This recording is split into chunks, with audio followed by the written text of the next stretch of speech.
Hello my dear passionate NEET aspirants, welcome back to Magnet Brains IIT JEE NEET. मैं हूं doctor Ritika Bhardwaj, आपकी biology mentor. आज के इस सेशन में मैं आपके लिए लेकर आई हूं बायोलॉजिकल क्लासिफिकेशन। जो हम चैप्टर पढ़ रहे थे उसका ही आगे एक टॉपिक जो कि है प्लांटे। एक्चुअली हमने इस चैप्टर के लिए बायोलॉजिकल क्लासिफिकेशन, किंगडम्स और उसके बाद उन किंगडम्स को पढ़ना चालू किया। तो हमने 5 किंगडम में से मोनेरा, प्रोटेस्टा, फंजाई कंप्लीट कर लिया। अब बारी है प्लांटे और एनिमेलिया की। ऑल्दो ये जो किंगडम प्लांटे है और किंगडम एनिमेलिया है, इन दोनों के लिए हमारी एनसीईआरटी हमको अलग से पूरा चैप्टर प्रोवाइड करती है, और जो कि हमें डिटेल में पढ़ना है। फिर उनकी क्लासेस पढ़ना है, जैसे कि हम प्लांट्स में ब्रायोफाइटा, टेरिडोफाइटा, जिम्नोस्पर्म्स, एंजियोस्पर्म्स, ये सारी चीजें पढ़ेंगे, लेकिन वो उस चैप्टर में पढ़ेंगे जहां पर वो कंप्लीट चैप्टर के फॉर्म में दिया हुआ है। At this point of time in the chapter biological classification, जो प्लांटे का पार्ट दिया हुआ है वो बहुत जनरल कैरेक्टरिस्टिक्स को मेंशन करते हुए बहुत छोटा एक पार्ट दिया है। बट क्योंकि एनसीईआरटी ने इस बारे में बात करी है, तो हम भी इस बारे में बात करेंगे ही करेंगे, और हमें इस टॉपिक को बहुत ज्यादा डीपली नहीं पढ़ना है। इस पॉइंट पर अलग से उस चैप्टर में वहां पर पढ़ेंगे, लेकिन अभी हमें वो जनरल फीचर्स की अंडरस्टैंडिंग बनाना जरूरी है कि एक्चुअली में जो प्लांटे है उसके क्या क्या फीचर्स होते हैं। अगर मैं नॉर्मली बात करूं तो देखिए स्टूडेंट्स, ये बात सबको पता होती है कि जो प्लांटे होता है उसमें फोटोसिंथेसिस होता है, ऑटोट्रॉफ्स होते हैं प्लांट, ये सारी बातें सबको मालूम रहती हैं। It is very general thing to know. लेकिन इसके अलावा हमें हर चीज के बारे में पता होना चाहिए कि स्ट्रक्चर कैसा बना होता है, सेल कैसा होता है, सेल का स्ट्रक्चर कैसा होता है, क्या क्या कंटेन करता है, कैसे अपने लाइफ फॉर्म में एग्जिस्ट करता है, किस टाइप का रिप्रोडक्शन करता है, मोड ऑफ न्यूट्रिशन क्या सिर्फ फोटोसिंथेटिक है या फिर उसके अलावा भी कोई मोड ऑफ न्यूट्रिशन मिलता है। ये सारे जनरल फीचर्स हम एक ग्लिम्स जरूर इस चैप्टर में जो एनसीईआरटी ने दिया है उसको पढ़ेंगे आज के इस सेशन में। आई होप एवरीथिंग इज क्लियर और किसी को भी ये कंफ्यूजन नहीं होगा कि क्या हम किंगडम प्लांटे आगे डिटेल में नहीं पढ़ने वाले हैं। हम बिल्कुल पढ़ने वाले हैं जहां जो चैप्टर आएगा, पर बायोलॉजिकल क्लासिफिकेशन में थोड़ा सा पार्ट प्लांटे का दिया हुआ है, तो आज का सेशन हमारा उसी के लिए डेडिकेटेड है। आइए इस सेशन को हम स्टार्ट करते हैं। सो द फर्स्ट थिंग, हर बार की तरह जब भी हम सेशन को स्टार्ट करते हैं तो सबसे पहले हम बात करते हैं नीट के कोर्स मॉड्यूल की। कई बार अक्सर स्टूडेंट्स को मैंने देखा है मेंशन करते हुए कमेंट में कि मैम डीपीपी नहीं मिल रही, या फिर कोई भी अगर आपके दिमाग में क्वेश्चन है कि हम कैसे प्रिपरेशन करने वाले हैं, तो वो इस जगह इस पॉइंट पर क्लियर हो जाता है। तो सबसे पहली चीज हम क्या करते हैं, हमारा प्लान ये है कि हम जाएंगे टॉपिक वाइज एक्सप्लेनेशन पर। हर चैप्टर में दिए गए हर टॉपिक को हम पढ़ेंगे, एक भी टॉपिक हम छोड़ते नहीं है, जैसा कि आज के सेशन में भी हम करने वाले हैं। Then followed by daily practice problem का पीडीएफ। जो डेली प्रैक्टिस प्रॉब्लम्स होती हैं उसका पीडीएफ आपको डिस्क्रिप्शन लिंक में मिल जाता है। उस लिंक को क्लिक करिए, पीडीएफ डाउनलोड करिए। डाउनलोड करने के बाद आप उसे सॉल्व करते हैं। जब आप उसे सॉल्व कर लेंगे तो हो सकता है कुछ क्वेश्चंस गलत हो, कुछ क्वेश्चंस सही हो। अगर आपने ध्यान से सेशन देखा होगा तो आपके क्वेश्चंस मोस्ट प्रोबेबली सही ही होंगे। पर मान लीजिए अगर कोई गलती है या आप किसी क्वेश्चन पर अटक रहे हैं, आपको किसी का एक्सप्लेनेशन चाहिए, तो नेक्स्ट टाइम पर मैं आपके लिए लेकर आती हूं डेली प्रैक्टिस प्रॉब्लम के सॉल्यूशन वीडियोस, जहां पर जो भी क्वेश्चन पीडीएफ में मेंशन थे उसका सॉल्यूशन कंप्लीटली आपको मिल जाता है एक्सप्लेनेशन और आंसर्स के साथ। फॉलोड बाय फिर हम जाते हैं chapter wise multiple choice question पर। देखिए हम कितना भी पढ़ लेंगे, हम नीट को टारगेट करके पढ़ रहे हैं, तो हमारे लिए मल्टीपल चॉइस क्वेश्चन की अंडरस्टैंडिंग होना, उसे सॉल्व करना, उसके लिए स्ट्रैटेजी बनाना, टाइम बनाना बहुत जरूरी है। और ये सारी चीजें हमें कब आएंगी, जब हम रेगुलर बेसिस पर क्वेश्चन सॉल्व करेंगे। तो एक तो रेगुलर बेसिस पर हम डेली प्रैक्टिस प्रॉब्लम सॉल्व करते हैं, उसके बाद हम चैप्टर कंप्लीट करने के बाद मल्टीपल चॉइस क्वेश्चन को सॉल्व करते हैं। Followed bye list of name of scientist. Scientist की डिटेल्स जो भी उस चैप्टर में दी हुई है वो मैं आपको अलग से प्रोवाइड करती हूँ। कौन से साइंटिस्ट थे, उन्होंने क्या काम और किस ईयर में किया था। उसके बाद हम बात करते हैं प्रीवियस ईयर क्वेश्चन के वीडियोस की। उस चैप्टर से रिलेटेड जितने भी प्रीवियस ईयर क्वेश्चंस आए हैं, प्रीवियस ईयर के पेपर्स में जितने भी क्वेश्चंस आए हैं उसको हम अलग से सॉल्व करते हैं after solving the DPP and the MCQs. वो आपको सेशन में मिलेगा। Then we have doubt solving session. आप अक्सर मुझे अपने डाउट, जैसे पिछले डाउट सेशन में भी मैंने कई सारे स्टूडेंट्स, जैसे कि सृष्टि थी, अमित थे, रितिका थी और श्रेया थी, ऐसे बहुत सारे स्टूडेंट्स का हमने क्वेश्चन सॉल्व किया था। तो आप मुझे अपना डाउट भेजिए, हम मिलकर के क्वेश्चन सॉल्व करेंगे। Then we go with the weekly test paper. Weekly test paper हम सॉल्व करेंगे, उससे हमारी प्रैक्टिस बनेगी। बट कभी कभी ऐसा हो जाता है कि हम कंसिस्टेंट नहीं रह पाते हैं, मोटिवेटेड फील नहीं करते हैं, तो उसके लिए गाइडेंस सेशंस जो हैं वो अलग से होते हैं, followed by chapter wise multiple choice, chapter wise one shot revision. One shot revision is very important and followed by online test series which is for you to attempt it compulsorily. Okay, now the next, अब हम बात करते हैं kingdom Plantae के बारे में। Kingdom Plantae जो होता है वो कैसा होता है, देखिए किंगडम प्लांटे जो है, हम उसको, एक सेकेंड, आपका फेवरेट कलर लगा लूं मैं, है ना, नहीं तो फिर आप बोलोगे मैम लाइट चमक रही है, आंख दुख रही है ना, तो अपन ने लगा लिया, ठीक है। चलो अब हम बात करते हैं प्लांटे के बारे में। तो प्लांटे जो होता है उसके क्या जनरल फीचर्स हमें समझ में आते हैं, ठीक है। अब कोई भी ये नहीं बोलेगा कि मैम आप लिखकर समझाइए, मैं सारी चीजें जहां जहां जितनी भी इंपॉर्टेंट होती हैं, जो मुझे आपको अंडरस्टैंडिंग बनानी होती है, पॉइंट्स देने होते हैं, जो रेगुलरली मेरे सेशंस फॉलो कर रहे हैं स्टूडेंट्स, वो ये चीज समझ गए होंगे और उन्होंने देखा भी होगा कि मैं वो आपको खुद ही लिखकर समझाती हूँ पहले, और फिर कोई चीज कहीं पॉइंट कोई मिस ना हो जाए तो हम रेफरेंस के लिए फिर आगे जाते हैं अपने कॉन्टेंट पर। तो प्लांटे जो होता है बेसिकली, आपने जब प्लांट्स देखे होंगे, बड़े बड़े प्लांट्स देखे होंगे, छोटे छोटे प्लांट्स देखे होंगे, यानी कि हमने हर्ब्स भी देखे हैं, शर्ब्स भी देखे हैं और बिग ट्रीज भी देखे हैं। Everything is a plant. Plant वो भी है जो पानी में रह रहा है, प्लांट वो भी है जो लैंड पर रह रहा है। अब प्लांट की बॉडी कैसी होती है, बड़ी बॉडी होती है, यानी कि हम जब मोनेरा को क्रॉस करके मोनेरा के बाद प्रोटेस्टा और फंजाई पर आए तो हमें मल्टी सेल्यूलर ऑर्गेनिजम्स मिलने लगे थे। मल्टी सेल्यूलर ऑर्गेनिज्म से हमारा मतलब है कई सारे सेल्स की बनी हुई बॉडी। अब ये तो मुझे आपको एक्सप्लेन करने की प्रॉबेबली जरूरत नहीं है। तो these organisms are multicellular in nature, ठीक है। और प्लांट्स जो होते हैं वो कॉम्प्लेक्स होते हैं, पर एनिमल्स जितने कॉम्प्लेक्स भी नहीं होते। मैंने ऐसा क्यों बोला, क्योंकि मल्टी सेल्यूलर ऑर्गेनिजम्स जो ये प्लांट्स होते हैं, इनकी बॉडी में भी टिश्यू बन जाते हैं, सेल्स मिलकर के टिश्यू बना लेते हैं। फाइनली ये वैस्कुलैरिटी शो करते हैं, यानी कि वैस्कुलर बंडल, यानी कि कुछ ऐसे पाइप जैसे स्ट्रक्चर प्लांट अपने आप अपने सेल से बना लेता है जिसमें कोई मटीरियल फ्लो हो। और वो मटीरियल क्या फ्लो होता है, देखो जो भी लिविंग ऑर्गेनिज्म है उसको फूड की भी जरूरत पड़ेगी, वाटर की भी जरूरत पड़ेगी। तो ये जो हम वैस्कुलर सिस्टम की बात कर रहे हैं, ये वही वैस्कुलर सिस्टम है जो फूड और वाटर ट्रांसपोर्ट कराएगा, यानी कि जाइलम और फ्लोएम देखे जाते हैं। तो मल्टी सेल्यूलर होने के बाद जब सेल्स आपस में मिल जाते हैं, टिश्यू फॉर्म कर लेते हैं, टिश्यू बनाने के बाद ये वैस्कुलर फॉर्म बना लेते हैं। तो वैस्कुलर बंडल्स आर प्रेजेंट, ठीक है। वैस्कुलैरिटी देखी जाती है, वैस्कुलैरिटी देखी जाती है, ठीक है। अब बात आती है कि ये जो मल्टी सेल्यूलर है, इनका सेल कैसा होता है।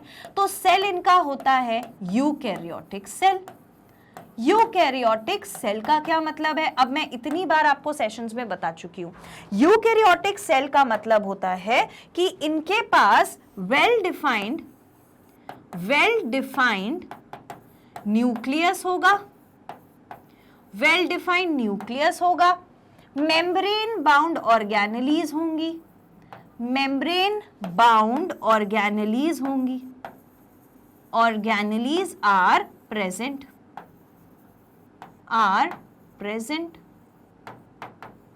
कोई दिक्कत इसमें किसी को, इतना तो समझ आ गया होगा, ठीक है। सेल बहुत अच्छा है, व्यवस्थित टाइप का सेल है, यानी कि प्लांट सेल के अंदर सब चीज मेम्ब्रेन के अंदर है। और प्लांट सेल का स्पेशल फीचर ये होता है कि दे पोजेस सेल वॉल, इनके पास सेल वॉल देखने को मिलती है। सेल वॉल किस चीज की बनी होती है प्लांट्स में, बायोलॉजिकल क्लासिफिकेशन का वही टेबल जो एनसीईआरटी में भी था, जो मैंने भी आपको पढ़ाया है जब 5 किंगडम क्लासिफिकेशन पढ़ाया था, तो वहां पर एक टेबल पढ़ाया था, वहां कुछ जनरल चीजें हर ऑर्गेनिज्म हर किंगडम के बारे में बता दी गई थी। तो सेल वॉल इनकी बनी होती है सेल्यूलोज की, सेल्यूलोज की बनी हुई सेल वॉल होती है। उसके बाद अगर हम स्ट्रक्चर से आगे जाएंगे तो इनके पास और क्या होता है, जब हम स्ट्रक्चर से आगे जाएंगे तो ये फोटोसिंथेसिस करते हैं, फोटोसिंथेसिस करके अपना खाना बनाते हैं, यानी कि मैं कह सकती हूं कि दीज आर ऑटोट्रॉफ्स, ऑटोट्रॉफ्स। लेकिन इतना तो सब जानते हैं इसके अलावा क्या आप ये जानते हो कि कभी कभी ये हेट्रोट्रॉफ्स भी हो जाते हैं, कभी कभी ये हेट्रोट्रॉफ्स भी हो जाते हैं। हेट्रोट्रॉफ्स होने का मतलब है जो अपना खाना खुद नहीं बना पा रहा, यानी कि स्वाभाविक सी बात है वो किसी और पर डिपेंड करता होगा अपने खाने के लिए। तो वो कौन होगा? वो कभी कभी हो जाते हैं पैरासाइट, पैरासाइट जिसको दूसरे लिविंग ऑर्गेनिज्म की जरूरत पड़ती है खुद अपना काम करने के लिए। दूसरा, कभी कभी ये हो जाते हैं इंसेक्टिवोर प्लांट, जैसे कि आपको पिचर प्लांट याद है, उसकी लीव्स जो थी वो मॉडिफाई हो जाती हैं। अब मॉडिफाई होने का मतलब क्या होता है, हम आगे जब प्लांट के बारे में एनाटॉमी पढ़ेंगे, फिजियोलॉजी पढ़ेंगे, फिजियोलॉजी क्या बोल रही हूँ मैं, एनाटॉमी पढ़ेंगे, मॉर्फोलॉजी पढ़ेंगे, तो हमें पता चलेगा कि प्लांट का स्ट्रक्चर भी मॉडिफाई हो जाता है। कैसे मॉडिफाई हो जाता है? मॉडिफिकेशन का मतलब प्लांट में ये होता है कि भाई मान लो मैं लीफ हूं, ठीक है, मेरा काम है फोटोसिंथेसिस करना, पूरे प्लांट को फूड प्रोवाइड करना, लेकिन मेरा मन किया नहीं अब मुझे फोटोसिंथेसिस नहीं करना, तो मैं अपना, मेरा मेन रोल क्या है? फोटोसिंथेसिस करने का। मैं अपना मेन रोल छोड़ के और कोई और काम करने लग जाऊं तो मैं हो गई हूं मॉडिफाई। लीफ इसी तरीके से मॉडिफाई होती है पिक्चर प्लांट में, अपने आप का फंक्शन जो मेन रोल है उसके अलावा एक और फंक्शन करने लग जाती है। वो फंक्शन कहलाता है क्या? Insect eating. इंसेक्ट ईटर कहलाता है, इंसेक्ट को ईट करता है, तो इंसेक्टिवोर भी हो जाता है। यानी कभी ये पैरासाइट मिलता है, कभी ये इंसेक्टिवोर मिलता है। अब ये जो आप बात देख रहे हो कि यहाँ इंसेक्टिवोर लिखा है, पैरासाइट लिखा है, फोटोसिंथेसिस लिखा है, इसके बारे में हम डिटेल में अपने आगे के चैप्टर्स में पढ़ेंगे। अभी हमें बस एक अंडरस्टैंडिंग बनानी है कि यार स्ट्रक्चर कैसा होता है प्लांट का, किस तरीके से बना होता है, क्या जनरल फीचर्स होते हैं। आगे जब मैं आपको जाकर पढ़ाऊंगी कि पिक्चर प्लांट मॉडिफाई हो गया था, तो आपसे नीट एग्जाम में क्वेश्चन पूछा जाएगा कि जो स्ट्रक्चर प्लांट का मॉडिफाई हुआ है वो स्ट्रक्चर कौन सा है और क्या था। तो आपको पता होना चाहिए एक्चुअली में वो लीफ थी, वो आपको मैं यहां बता रही हूं। ऑल्दो मैं आपको ये सारी चीज वहां फिर से बता दूंगी, लेकिन अभी सिर्फ हमें एनसीईआरटी के हिसाब से इस चैप्टर में जितनी अंडरस्टैंडिंग है उतनी क्रिएट करनी है। इसके बाद पैरासाइट होता है, इंसेक्टिवोर होता है, फोटोसिंथेसिस कर लेता है, यानी कि ऑटोट्रॉफिक मोड ऑफ न्यूट्रिशन भी दिखा देता है और कभी कभी हेट्रोट्रॉफिक मोड ऑफ न्यूट्रिशन भी दिखा देता है। अब बात आती है कि अगर इसके अंदर फोटोसिंथेसिस हो रहा है तो डेफिनेटली इसके अंदर कोई ऐसा सेल प्रेजेंट होगा जो फोटोसिंथेसिस करने में मदद करेगा, यानी कि उस सेल के अंदर क्या प्रेजेंट होगा? कोई पिगमेंट। और फोटोसिंथेसिस के लिए हमें पिगमेंट कौन सा चाहिए? क्लोरोफिल। प्लांट में कौन सा क्लोरोफिल होता है? यूजुअली ए और B chlorophyll. Chlorophyll A and B, ठीक है, इतना समझ में आ गया? ओके, नाउ क्लोरोफिल हो गया, फोटोसिंथेसिस हो गया, वेस्कुलैरिटी हो गई। प्लांट सेल का एक फीचर बहुत इंपॉर्टेंट होता है कि इसके पास वैक्यूल होता है। क्या प्रेजेंट होता है? वैक्यूल। वैक्यूल बहुत सारे अलग अलग काम करता है और प्लांट सेल में वैक्यूल जो है वो 50 से लेकर 90% ऑफ द स्पेस तक ऑक्यूपाई कर लेता है, ठीक है। तो हमारे पास वैक्यूल भी प्रेजेंट हो गया।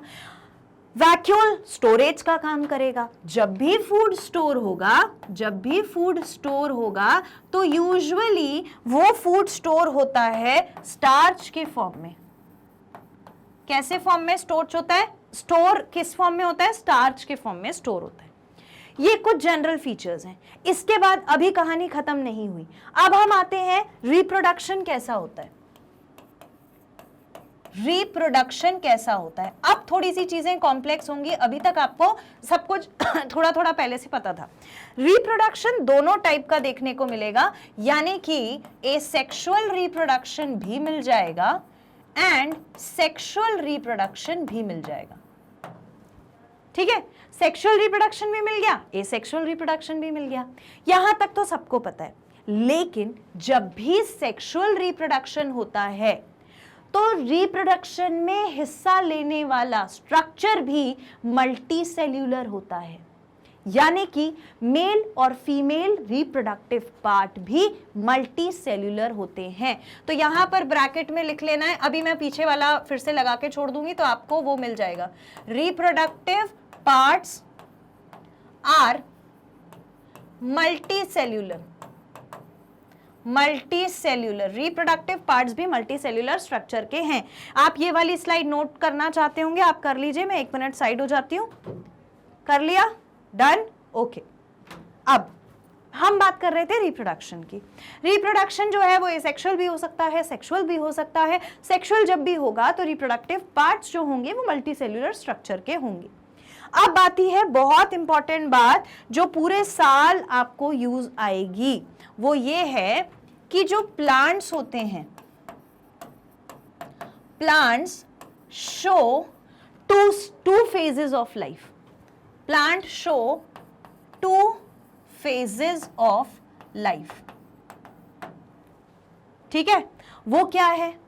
एक फेज होता है स्पोरोफाइट, दूसरा फेज होता है गैमीटोफाइट।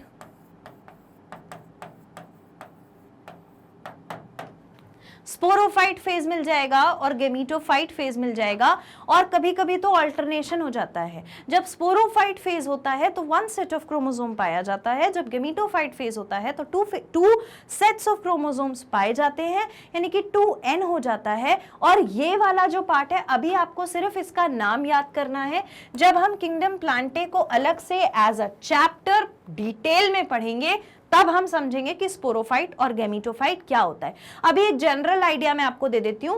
स्पोरोफाइट मतलब कि स्पोर फॉर्मेशन होगा, स्पोर यूनिसेल्युलर बॉडी, हवा में उड़ती हुई चली जाती है वो वाली। और गैमीटोफाइट का मतलब है, गैमीट का मतलब होता है सेक्स सेल्स, तो वो पार्ट जहां पर सेक्सुअल रिप्रोडक्शन हो रहा होगा, और सेक्सुअल रिप्रोडक्शन होकर के गैमीट प्रोड्यूस हो रहे होंगे, और फिर गैमीट ने रिप्रोडक्शन में हिस्सा लिया होगा। ठीक है, तो ये कुछ जनरल फीचर्स हैं प्लांट के लिए।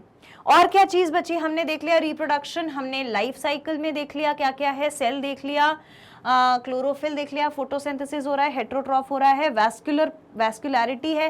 वैस्कुलैरिटी में एक चीज मेंशन जरूर कर लीजिएगा अपने ध्यान रखने के लिए, ताकि आपको याद रहे कि जाइलम और फ्लोएम। जाइलम जो है वो क्या करता है? वाटर ट्रांसपोर्ट करता है। फ्लोएम जो है वो क्या करता है? फूड का transport. Is it clear? Okay, so that is all. ये कुछ जनरल फीचर्स हमें याद रखने हैं, आप इसको भी लिख लीजिए। Written? Okay, now we will move on to the main part. The main part, okay. Now see, they are multicellular eukaryotes with chlorophyll in the photosynthetic region। Multicellular organisms हैं जिनके पास यूकैरियोटिक यानी वेल डिफाइंड स्ट्रक्चर है cell का। ये मैं आपको बता चुकी हूं। क्लोरोफिल प्रेजेंट है कहां पर? फोटोसिंथेटिक रीजन में। तो फोटोसिंथेटिक रीजन से हमारा क्या मतलब है, आप समझ पा रहे हो? फोटोसिंथेटिक रीजन से हमारा मतलब है जैसे लीफ में फोटोसिंथेसिस होता है तो वहां पर क्लोरोफिल प्रेजेंट है। Clear? Then we go to, they are composed of tissues. ये टिश्यूज के बने होते हैं, इनके पास क्या होते हैं? टिश्यूज होते हैं। एंड ऑर्गन लाइक स्ट्रक्चर भी होते हैं। ठीक है? एंड हैव वैस्कुलर टिश्यू भी होता है। Vascular tissue xylem, phloem. Except algae जो होती है वहां पर ये स्ट्रक्चर्स नहीं मिलते। वो मतलब आप समझ लो कि ज्यादा कॉम्प्लेक्स स्ट्रक्चर नहीं है, सिंपल सा स्ट्रक्चर है। तो एल्गे में एज वेल एज ब्रायोफाइटा में नहीं होता। नीट पे ये क्वेश्चन पूछ लिया जाता है कि identify the plant that lakhs the vascular tissue organ और समथिंग लाइक दैट, है ना। टिश्यू मेंशन कर देंगे, वैस्कुलर टिश्यू मेंशन कर देंगे या ऑर्गन मेंशन कर देंगे। आपको ऑप्शन में दे दिया जाएगा प्लांट में ब्रायोफाइटा, टेरिडोफाइटा, जिम्नोस्पर्म, एंजियोस्पर्म। आपका आंसर क्या होगा? ब्रायोफाइटा। यहां से एक क्वेश्चन बन गया, इसको इंपॉर्टेंट लिख लीजिएगा। देखो, नीट के एग्जाम की खूबसूरती ये होती है कि वो एनसीईआरटी में प्रेजेंट किसी भी एरिया में से क्वेश्चन कभी भी निकालकर आपसे पूछ सकते हैं। तो अब आप ये नहीं कह सकते किंगडम प्लांटे जब पढ़ा था तो वहां पर ये लाइन तो कहीं नहीं लिखी थी, पर ये इस चैप्टर में यहां लिखी थी। ठीक है? तो ब्रायोफाइटा जो है और एल्गे जो है वो ज्यादा कॉम्प्लेक्स नहीं है, सिंपल स्ट्रक्चर है, उनके पास वैस्कुलर टिश्यूज प्रेजेंट नहीं है। अब आती है मेरिस्टेमेटिक ग्रोथ, बड़ा इंपॉर्टेंट है। आगे प्लांट किंगडम जब पढ़ेंगे बहुत काम आएगा, एनाटॉमी, मॉर्फोलॉजी प्लांट की पढ़ने के लिए। मेरिस्टेमेटिक ग्रोथ जो होती है वो हमेशा टिप के पोर्शन पे होती है। फॉर एग्जाम्पल, अगर मैं इसे एक प्लांट कंसिडर करूं और यहां पर मैं लीफ लगा दूं, इसकी यहां पर मैंने लीफ लगा दी, ठीक है, ये स्टेम है। आपने हमेशा देखा होगा कि स्टेम जो है वो किस डायरेक्शन में ग्रोथ शो करेगी? इस डायरेक्शन में ग्रोथ शो करेगी। और जो रूट है वो इस डायरेक्शन में ग्रोथ शो करेगी। यानी कि जो बढ़ोतरी हो रही है, जो ग्रोथ हो रही है, वो कहां पर हो रही होगी? यहां टिप पर हो रही होगी स्टेम में, और यहां रूट में भी टिप पर ही हो रही होगी, तभी तो वो नीचे ग्रो कर रहे हैं। तो हमेशा टिप के पोर्शन में ही प्लांट में ग्रोथ देखी जाती है। टिप के पोर्शन में ही प्लांट में ग्रोथ देखने को मिलती है। Now meristematic growth tissue occurs at the tips. देखिए यहां लिखा हुआ है टिप्स पर ग्रोथ होती है, टिप्स पे ग्रोथ होती है of stem and roots and in lateral position. Algae lack tissues. Algae के पास ये टिश्यूज जो है वो होते नहीं, ठीक है, टिश्यूज एल्गे के पास नहीं होते। मैंने बोला ना सिंपल स्ट्रक्चर है, कहां से लेकर आएंगे? लिख लीजिए, इतना लिख लिया, ओके। देन अब हम बात करेंगे सेल की। तो सेल जो होता है उसमें बीच में सेंट्रल वैक्यूल होता है। मैंने आपसे कहा था ये जो वैक्यूल है ये 50 से लेकर 90% ऑफ दी स्पेस ऑक्यूपाई करता है। तो ये जो लार्ज सेंट्रल वैक्यूल बोल रहे हैं इसे ही बोल रहे हैं। और एक्चुअली में होता क्या है, जब बीच में बहुत बड़ा सेंट्रल वैक्यूल सेल के अंदर आ जाता है तो जो न्यूक्लियस, साइटोप्लाज्म, सेल स्ट्रक्चर्स अंदर प्रेजेंट होते हैं, सेल ऑर्गेनेलीज, वो सब कुछ पेरीफेरी की तरफ शिफ्ट हो जाते हैं। आप सोचो अगर ये रूम एक सेल है, अगर आप जिस रूम में बैठे हो वो एक सेल है और मैं उसमें एक बीच में बहुत बड़ा बलून लाके रख दूं, तो आपको सारी चीजों को कोने कोने में शिफ्ट करना पड़ेगा, कॉर्नर्स में शिफ्ट करना पड़ेगा। यही सेल के अंदर होता है, बीच में बड़ा सा वैक्यूल आ जाता है और न्यूक्लियस, साइटोप्लाज्म, सेल ऑर्गेनेली, सारी चीजें साइड साइड में शिफ्ट हो जाती हैं। तो ये हो गया large vacuole. Rigid cell wall होती है जो सेल्यूलोज की बनी होती है, ये मैं आपको ऑलरेडी बता चुकी हूं। सम हैव सेंट्रियोल्स, किसी किसी में बीच में सेंट्रियोल्स भी प्रेजेंट होते हैं। अब सेंट्रियोल्स क्या हैं भाई? सेल में सेलुलर स्ट्रक्चर्स जो आपको देखने को मिलते हैं वही सेंट्रियोल्स हैं। उसके बाद न्यूट्रिशन कैसे सप्लाई होता है? टिपिकली तो ऑटोट्रॉफिक होता है, यानी कि ऑक्सीजनिक फोटोसिंथेसिस करता है। ऑक्सीजनिक फोटोसिंथेटिक मैं आपको पहले भी बता चुकी हूं। It means that the photosynthesis will be performed and the oxygen will be released. अब यूजिंग क्लोरोफिल, क्लोरोफिल ए और बी को यूज करके फोटोसिंथेसिस होता है, ये मैं बता चुकी। कभी कभी ये पैरासाइट के फॉर्म में, parasite forms are heterotrophic, parasite के फॉर्म में एग्जिस्ट करता है, मतलब दूसरे ऑर्गेनिज्म की बॉडी से अपना फूड या फिर शेल्टर ऑब्टेन करता है, तो वो मोड ऑफ न्यूट्रिशन हो जाता है heterotrophic mode of nutrition.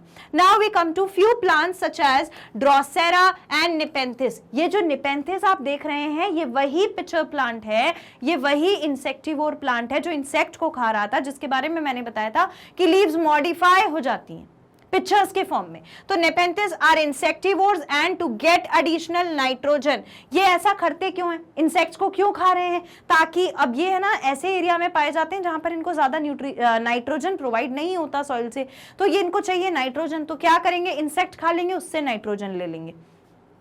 Still others have symbiotic relationship. और ऐसा नहीं है, कभी कभी किसी इसमें प्लांट में सिम्बायोटिक एसोसिएशन भी मिल जाती है। और सिम्बायोटिक एसोसिएशन किसके साथ होती है? जैसे प्लांट की जो रूट है वो फंजाई के साथ सिम्बायोटिक एसोसिएशन कर लेती है, माइकोराइजा बना लेती है। तो अब ये जो एसोसिएशन हो रहा है, सिम्बायोटिक एसोसिएशन, ये क्यों हो रहा है? What is the requirement of symbiotic relationship? Symbiotic relationship का मतलब होता है एक ऐसी रिलेशनशिप जहां पर दो लिविंग ऑर्गेनिजम्स एक साथ रहते हैं, दोनों एक दूसरे को बेनिफिट करते हैं और बेनिफिट करके कुछ ना कुछ चीजों का आदान प्रदान करते हैं। तो कौन सी चीजों का आदान प्रदान होगा? It will be of the food end of the shelter. तो सिम्बायोटिक रिलेशनशिप में फूड और शेल्टर का मेन रोल होता है, फूड और शेल्टर का मेन रोल होता है। उसी के लिए प्लांट्स एसोसिएशन बना लेते हैं दूसरे ऑर्गेनिजम्स के साथ। फॉर एग्जांपल प्लांट की रूट्स एसोसिएट हो जाएंगी किसके साथ? फंजाई के साथ। तो symbiotic relationship with nitrogen fixing bacterias और with fungi to supplement their nitrogen और मिनरल नीड्स। या तो नाइट्रोजन फिक्सिंग बैक्टीरिया के साथ जुड़ जाएंगी या तो फिर बैक्टीरिया के साथ उसके साथ जुड़ जाएंगी, फंजाई के साथ जुड़ जाएंगी। क्यों? ताकि इनकी बॉडी की नीड्स पूरी हो सके। अब आप देखो, अगर सिम्बायोटिक रिलेशनशिप हुआ है और कोई एसोसिएशन बनी है जहां पर दो ऑर्गेनिजम्स एक दूसरे को बेनिफिट करके रह रहे हैं, तो डेफिनेटली वो दोनों एक दूसरे से कुछ ना कुछ ऑब्टेन करना चाहते हैं। और वो चीज इनको कब ऑब्टेन करने की जरूरत पड़ेगी? जब ये खुद उसको ले नहीं पा रहे।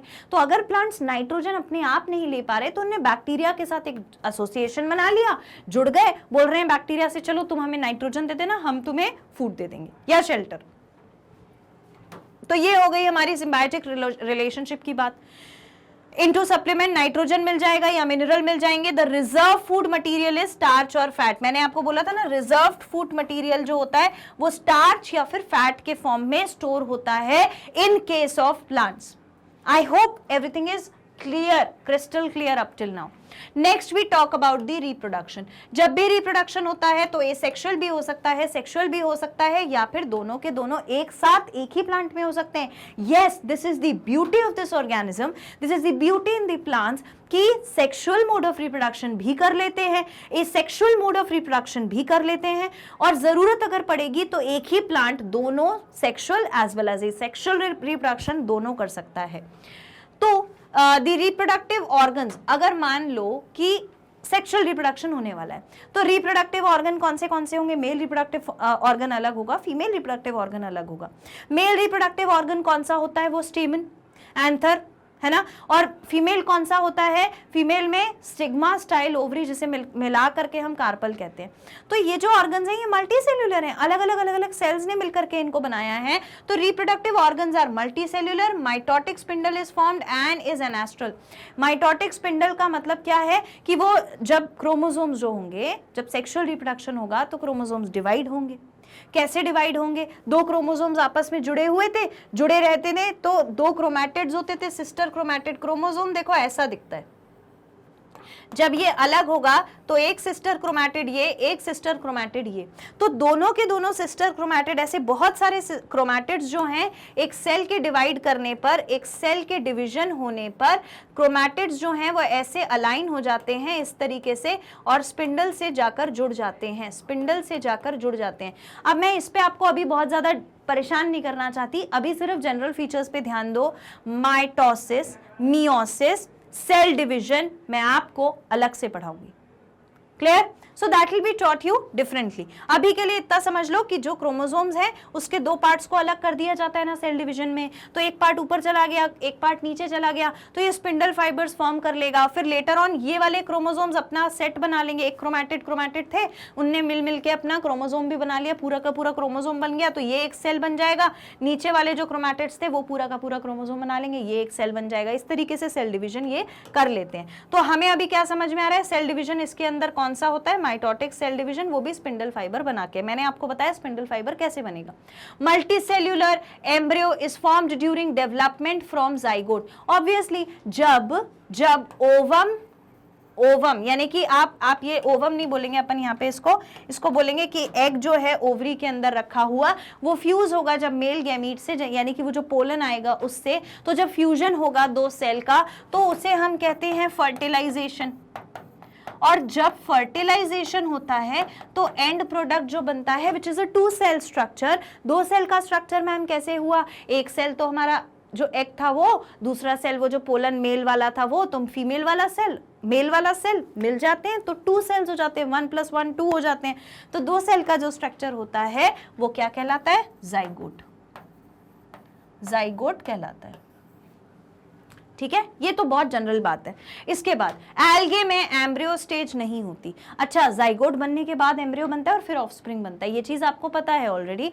तो एल्गे जो होता है उसमें एम्ब्रियो स्टेज नहीं बनती, यानी कि वो डेवलपमेंटल स्टेज शो नहीं करता। एक्चुअली में एम्ब्रियो जो होता है वो डेवलपमेंटल स्टेज ही होती है।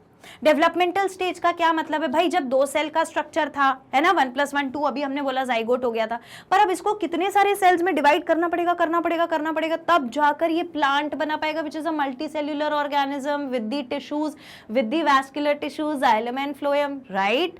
ओके, नाउ फॉर दैट जब सेल डिवाइड होता है तो ये दो सेल का स्ट्रक्चर जाइगोट और ये पूरा का पूरा एक प्लांट वाला जो ऑर्गेनिज्म है, इन दोनों के बीच में जब डेवलपमेंटल स्टेज आती है उसको हम बोलते हैं एम्ब्रियो।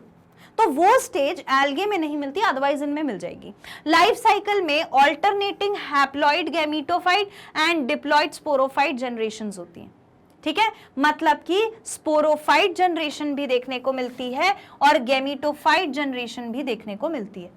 गैमीटोफाइट्स यानी कि गैमीट फॉर्म होंगे, स्पोरोफाइट यानी कि स्पोर्स फॉर्म होंगे। गैमीट में हमेशा वन सेट ऑफ क्रोमोसोम मिलेगा, वन सेट ऑफ क्रोमोसोम मिलेगा, क्योंकि दो गैमीट्स जब मिलते हैं तो एक ऑर्गेनिज्म बनता है। तो ऑब्वियसली जाइगोट में तो 2 and 2 सेट ऑफ क्रोमोसोम रहे होंगे, क्योंकि वन सेट मेल से आएगा और वन सेट जो है वो फीमेल से आएगा, और मिल करके फिर ये बना लेंगे zygote which is a 2 cell stage. शायद मैंने अभी बोलते बोलते आपको जब स्पोरोफाइट गैमीटोफाइट बताया था तो मैंने हैप्लॉइड डिप्लॉइड कर दिया था, सही ये है, वो मैंने बाय मिस्टेक बोल दिया होगा। गैमीटोफाइट जो होता है उसमें 1n होता है, 1n यानी वन सेट ऑफ क्रोमोसोम। ऐसा करने की जरूरत क्यों पड़ती है? क्योंकि एक फीमेल और एक मेल दोनों के गैमीट्स कंबाइन होते हैं, तब जाकर एक ऑर्गेनिज्म बनेगा। आधा क्रोमोसोम इधर से आधा क्रोमोसोम इधर से, तो ये हो गया 2 सेट ऑफ क्रोमोसोम। जबकि जो स्पोर्स हैं उनमें हमें क्या मिलेगा? 2 सेट ऑफ क्रोमोसोम, यानी कि दे आर डिप्लॉइड। क्लियर? आप इसको लिख लीजिए, रिटन। ओके, नाउ ये मैंने आपको सारी चीजें बता दी। यहां मैंने आपको बताया था स्पोरोफाइट और गैमीटोफाइट, तो स्पोरोफाइट आपको 2n शो करेगा, गैमीटोफाइट आपको 1n शो करेगा। विथ मतलब क्या हुआ कि जो गैमीटोफाइट है वो होता है हैप्लॉइड और जो स्पोरोफाइट है वो होता है डिप्लॉइड। क्लियर? Okay, fine. तो यहां पर हमने प्लांट का जो एक सेक्शन हमारे बायोलॉजिकल क्लासिफिकेशन नाम के चैप्टर में दिया हुआ है उसको कंप्लीट कर लिया। अलग से प्लांट किंगडम हम पढ़ेंगे, इसीलिए पैनिक नहीं करना है। मैंने पूरा आपको उतना ही एक्सप्लेन किया है जितना इस चैप्टर में इंक्लूडेड है। क्लियर? उतनी ही इंफॉर्मेशन। अब आपको क्या करना है, ये जो टॉपिक्स हैं इनको रिवाइज करते चलना है। कहीं ऐसा ना हो कि कोई टॉपिक हमें अच्छे से समझ में तो आ गया, अंडरस्टैंडिंग बन गई, और फिर 2-3 महीने हमने उसको पढ़ा नहीं, हम आगे का पढ़ते रहे, पीछे का सब भूल सकते हैं। इसीलिए क्या करना पड़ेगा? रिवाइज करते रहिए, थोड़ा सा स्पीड बढ़ाकर वीडियो की, और फिर उसे आप रिवाइज कर सकते हैं, ताकि आपके दिमाग में वो जो एक अटैचमेंट है, वो जो एक लिंक है, वो बनी रहे। क्लियर? तो ये सब आप कहां पर जाकर कर सकते हैं? आप वेबसाइट विजिट करिए, सब कुछ सीक्वेंस में है, तो आपका भी एक वो जो प्लान है, वो जो स्केड्यूल है, वो प्रॉपर हो सकेगा। वेबसाइट है www.magnetbrains.com। जैसे ही आप उसे टाइप करेंगे तो एक ऑफिशियल पेज आपके सामने ओपन होगा। उस पेज पर यहाँ लिखा होगा एक्सप्लोर टॉप कोर्सेज, और नीचे कोर्सेज दिए हैं, उसमें नीट पे क्लिक करिए, बायोलॉजी पर क्लिक करिए, वॉच नाउ, और एक डिस्क्रिप्टिव पेज ओपन होगा इस तरीके से। यहाँ पूरा का पूरा डिस्क्रिप्शन दिया हुआ है कि इस पर्टिकुलर सेशन में क्या क्या है। यहाँ वॉच ऑल वीडियोस लिखा है, नीचे पूरे सीक्वेंस में आपको वीडियोस मिलेंगे, उसे आप प्ले करिए तो वीडियो इस तरीके से आपके सामने प्ले होने लगेगा, so that you can always keep revising what has already been taught. आप अपने नोट्स प्रॉपर रखिए, कुछ छूट जाता है वापस से जाकर देख सकते हैं। हाँ, कभी 1-2 दिन का गैप अगर आप नहीं देख पाए, किसी वीडियो को रिवाइज नहीं कर पाए, तो एक आध बार तो चलो एक्सेप्ट हो सकता है, पर आपको हमेशा वो टॉपिक जहां पर क्वेश्चन सॉल्व करने में प्रॉब्लम आती है उसे रिवाइज करते रहना चाहिए। That is the advice of the day. Now अगर सब कुछ समझ में आ गया तो लाइक जरूर कर देना, उसी से मुझे पता चलेगा कितने स्टूडेंट्स कनेक्ट कर रहे हैं, कितना हमें मजा आ रहा है पढ़ने में। और उसके बाद सब्सक्राइब जरूर कर लेना चैनल को, हर नोटिफिकेशन, हर वीडियो का अपडेट आपको वहीं से मिल जाएगा। और शेयर जरूर करिएगा अपने फ्रेंड्स, सिबलिंग्स और अपने ऐसे ग्रुप्स में जो वो पढ़ाई वाला ऑरा आपको देते हो, और मिल करके हमें मैग्नेट ब्रेन्स, जो कि 100% फ्री एजुकेशन प्रोवाइड कर रहा है, उससे हमें प्रिपरेशन करनी है, वो भी नीट एग्जाम के लिए। घर में बैठ के ऑनलाइन एजुकेशन आपको मिल रही है। मैं आपसे मिलूंगी नेक्स्ट सेशन में, तब तक के लिए जोरदार पढ़ाई करिए, खूब रिवीजन करिए। कुछ भी पूछना चाहते हैं डाउट सेशन में पूछ सकते हैं। मैं आपसे मिलूंगी नेक्स्ट सेशन में, तब तक के लिए थैंक यू सो मच।